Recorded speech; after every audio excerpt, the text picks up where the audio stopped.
Assalamualaikum warahmatullahi wabarakatuh. Sahabat beriman yang dirahmati Allah, pada kesempatan kali ini kita akan mengisahkan cerita yang dikutip dari riwayat Tirmizi tentang bidadari paling cantik di surga. Di dalam Al-Quran dan hadis banyak dijelaskan mengenai bidadari-bidadari surga. Mereka adalah makhluk ciptaan Allah yang sangat cantik jelita. Tak hanya itu saja, bidadari surga juga memiliki akhlak yang sangat baik, tidak berkata kotor, santun, dan mereka menundukkan pandangan. Mereka diciptakan Allah dalam kondisi yang selalu perawan dan tidak pernah menua. Para bidadari surga diciptakan dengan bentuk dan sifat yang paling sempurna. Rasulullah SAW bersabda, sekiranya salah seorang bidadari surga datang ke dunia, pasti ia akan menyinari langit dan bumi dan memenuhi antara langit dan bumi dengan aroma yang harum semerbak. Sungguh, tutup kepala seorang wanita surga itu lebih baik daripada dunia dan seisinya. Hadis riwayat Bukhari dan Muslim. Dari semua keindahan dan kecantikan bidadari yang telah disebutkan di atas, ternyata ada satu bidadari yang paling cantik parasnya. Ia bernama Ainul Mardiyah. Bidadari ini diberikan Allah untuk hambanya yang berjihad di jalannya. Kisah mengenai Ainul Mardiyah, bidadari paling cantik ini, terkait dengan kisah seorang pemuda yang berusia antara 15 hingga 17 tahun. Ia merupakan seorang anak yatim piatu, yang mana orang tuanya telah mewariskan harta yang luar biasa banyak kepadanya. Diceritakan, pada saat ia kajian bersama Syekh Abdul Wahid, kajian tersebut membahas mengenai surat At-Taubah ayat 111. Selesai kajian, orang-orang pun pulang. Namun anak remaja ini tidak pulang. Dia malah tetap duduk di hadapan Syekh Abdul Wahid. Kemudian Syekh Abdul Wahid berkata, "Hai anakku, kajiannya sudah selesai. Silahkan pulang nak, istirahatlah di rumah." Remaja itu pun menjawab, "Ya Syekh, saya punya satu pertanyaan untuk Anda." Syekh Abdul Wahid pun berkata, "Tanyakan apa yang ingin kau tanyakan." "Ya Syekh, betulkah Allah membeli jiwa raga kita, harta kita, dan Allah akan membayar dengan surga?" "Betul wahai anakku, Allah membeli jiwa dan harta kita dengan surga." "Kalau begitu saksikanlah wahai Syekh, aku menjual jiwa dan hartaku semuanya kepada Allah, dan aku ingin Allah membayarnya dengan surga." Apa kata Abdul Wahid? Abdul Wahid bermaksud untuk meredam semangat anak remaja ini dengan berkata, "Wahai anakku, tajamnya sabetan pedang jauh lebih menyakitkan ketimbang harapan dan cita-citamu itu. Memang cita-citamu sangatlah bagus, tapi belum saatnya untukmu.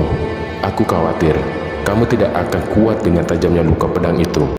Namun, bukannya semangat pemuda ini menurun, ia malah tambah bersemangat dengan berkata, "Ya Syekh, kalau Allah Subhanahu wa Ta'ala sudah menjelaskan, mengatakan dalam Al-Qur'annya, pantaskah kita merasa takut?" Maka Syekh Abdul Wahid pun tambah kagum dengan remaja ini. Orang dewasa saja belum tentu memiliki semangat berjihad seperti anak muda itu. Kemudian pulanglah remaja itu. Di lain hari, tibalah saat di mana pasukan kaum muslimin dari Syam ini pergi berperang melawan Romawi. Pasukan muslimin dihimbau untuk berkumpul. Dan ternyata yang pertama datang adalah seorang anak remaja yang telah bersaksi kepada Syekh Abdul Wahid. Ia datang dengan menggendong sebuah karung. Masya Allah. "Apa yang kau bawa wahai anakku?" Kata Abdul Wahid, "Assalamualaikum ya Syekh. Sebagaimana sudah aku katakan kemarin, kalau aku akan menjual jiwa dan hartaku kepada Allah, dan aku ingin Allah membayarnya dengan surga. Dan ini semua harta yang saya punya, warisan dari kedua orang tuaku." Abdul Wahid pun terkejut dan berkata, "Kamu bawa semua?" "Iya. Kenapa kamu tidak sisakan di rumah?" "Aku tidak mau kembali ke rumah. Aku ingin langsung ke surga," kata remaja itu. Masya Allah, melihat tekad remaja tersebut, menangislah Syekh Abdul Wahid. Singkat cerita, berangkatlah pasukan tadi untuk melawan tentara Romawi. Sepanjang perjalanan, di siang harinya remaja ini tilawah membaca Quran, mengulang-ulang hafalan, dan dia pun berkhidmat kepada para mujahidin. Dia membantu menyiapkan makanan, membantu mencuci pakaian para mujahidin lainnya. Dan pada malam harinya, dia bermunajat kepada Allah Subhanahu wa Ta'ala. Begitu dan begitu yang dilakukan oleh anak remaja ini dalam perjalanannya. Suatu ketika, saat remaja ini merasa lelah, dia pun tertidur di siang harinya. Dan di dalam tidurnya itulah dia bermimpi bertemu dengan seorang laki-laki yang menyuruh untuk pergi menemui Al-Aina, Ainul Mardiyah. "Mari aku pertemukan kau dengan Ainul Mardiyah." Diulurkan tangannya, dituntun, dan tiba-tiba aku sampai di sebuah kebun yang sangat indah, di mana di kebun itu penuh oleh wanita-wanita cantik jelita. Aku belum pernah melihat kecantikan mereka di muka bumi. Dan ketika mereka melihat kedatanganku, mereka berkata, "Ini adalah suami Al-Aina Al-Mardiyah." Remaja ini pun bertanya, "Apakah ada di antara kalian Ainul Mardiyah?" "Kami semua ini adalah pelayan dan pembantu dari Al-Aina. Silahkan Anda jalan terus ke depan, maka engkau akan bertemu dengannya." Lalu aku bertemu dengan dua buah kebun yang sangat indah, di mana kebun tadi dipisahkan oleh sungai yang isinya adalah air, yang satu susu dan satu madu. Tidak berubah rasa mereka. Dan di situ ada bidadari-bidadari yang lebih cantik dari yang sebelumnya. Ketika aku melihat kecantikan bidadari yang kedua ini, aku lupa sama sekali dengan kecantikan bidadari yang pertama. Saat aku melihat mereka, mereka pun membalas dengan senyum dan berkata, "Sungguh, ini adalah calon suami Al-Mardiyah." Kemudian aku berkata, "Adakah di antara kalian yang bernama Al-Mardiyah?" Mereka menjawab, "Wahai kekasih Allah, kami bukan Al-Aina Al-Mardiyah. Kami semua ini adalah pelayan dan pembantunya. Jika engkau ingin menemui Al-Aina, berjalanlah terus." Ya Allah, pelayannya saja memiliki kecantikan yang luar biasa. Sampai pada akhirnya dia bertemu dengan satu buah kebun yang semua air sungainya itu adalah anggur yang tidak berubah airnya. Di tepi sungai itu juga ada sekelompok bidadari yang bahkan kecantikannya berkali-kali lipat dibandingkan bidadari-bidadari yang telah kutemui sebelumnya.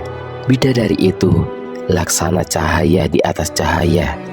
Lalu aku pun mengucapkan salam, kemudian bertanya, "Apakah di antara mereka ada yang bernama Al-Aina Al-Mardiyah?" Mereka pun menjawab dengan jawaban yang sama, "Wahai kekasih Allah, kami hanyalah pembantu dan juga pelayan beliau. Di kebun berikutnya Anda akan bertemu dengan dia." Kemudian aku pun melanjutkan perjalanan. Kali ini aku sampai di tempat yang sangat indah. Di situ ada sebuah kemah yang terbuat dari intan dan permata. Di depan pintunya ada seorang bidadari yang sangat cantik luar biasa.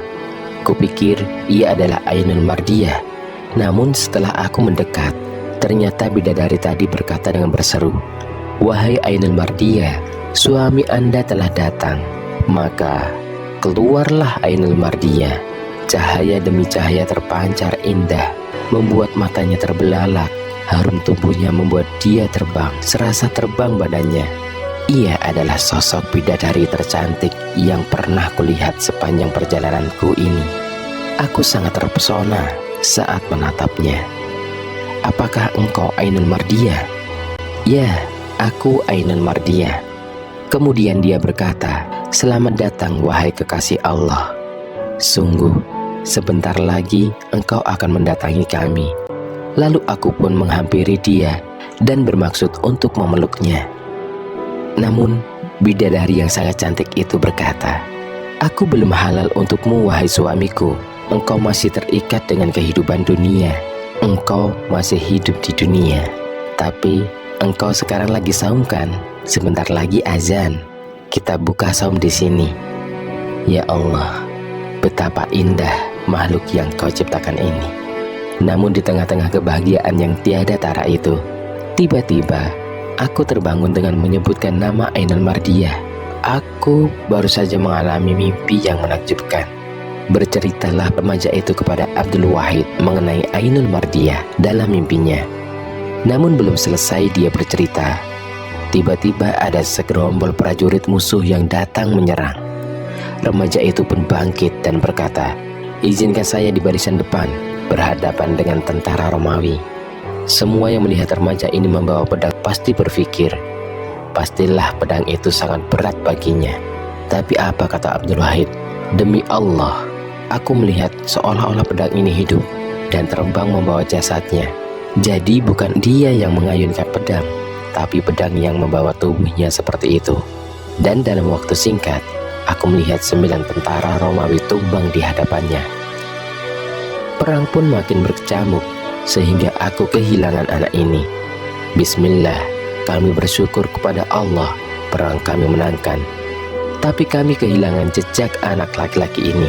Aku tidak menemukan di mana jasadnya. Tiba-tiba, angin sepoi-sepoi mengantarkan aku kepada pemuda tadi. Wangi yang luar biasa tercium dari angin tadi, seolah hembusan angin itu menuntun kami pada sosok yang menyebarkan aroma yang wangi itu. Maka apa yang terjadi? Jauh dari tempat di mana aku berdiri, aku temukan pemuda tadi sudah wafat dengan luka yang penuh di tubuhnya. Anak muda itu pun meninggal dunia sebagai syuhada tepat di waktu berbuka puasa, dan ku tahu dia dalam keadaan berpuasa. Wallahu a'lam bishawab. Semoga kisah ini bermanfaat. Assalamualaikum warahmatullahi wabarakatuh.